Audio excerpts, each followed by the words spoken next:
Hello, I'm Paula now. Welcome back, and I'm now going to read chapter 5 of my book, Artist to Bees, which is the story of my journey from an artist to a bee speaker.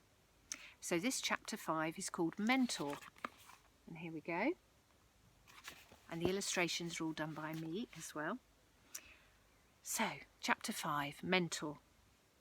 Chris bees visited my hive around once a week through the summer, and desperate not to appear too ill or pathetic, I rustled up all the energy I had on his visits and togged up in my new BJ Sheriff bee suit to help ease the frames out of the hive so we could check on the bees' progress. He showed me how to look for eggs, capped drone broods, queen cells, and of course the ever-elusive queen. Chris had been keeping bees for many years and had maybe 100 hives dotted around the area. I had in fact been buying his honey for many years from the local deli to ease my hay fever, which worked wonderfully. Through that summer the bee colony grew, and we added more and more supers, a box in which there are about 8 to 10 empty frames for the bees to create new comb and put the honey in. As they brought in more and more nectar, and they turned it into honey. Chris often commented on how calm my bees were, and I constantly queried everything he did. Why do you use smoke?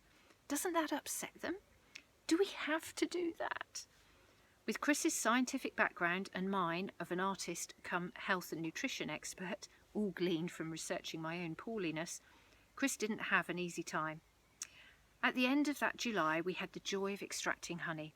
I had no idea of what was a good or a bad harvest, but Chris was very impressed with the 140 pounds we extracted in my kitchen, with Greg helping too. Splitting the honey 50-50, I had 70 jars of honey that I could give to my neighbours, family and friends that Christmas, and was very pleased and excited to share this delicious gift from my bees. We returned the empty frames to the hive for the girls to clean, taking out any of the last drops of honey missed by our extraction process, and all felt good with the world.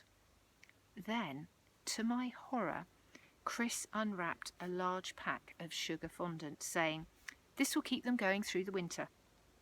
It was then that I realised what we'd done. How could we expect my bees to remain fit and healthy on a diet of sugar instead of the nutritious honey they'd worked so hard to produce? From that moment on, guilt and sorrow clouded every jar of honey I gave away. So that was chapter 5, Mentor, from my book, A to Bees, Artist to Bees, and I'm Paula Carnell. Thank you for listening.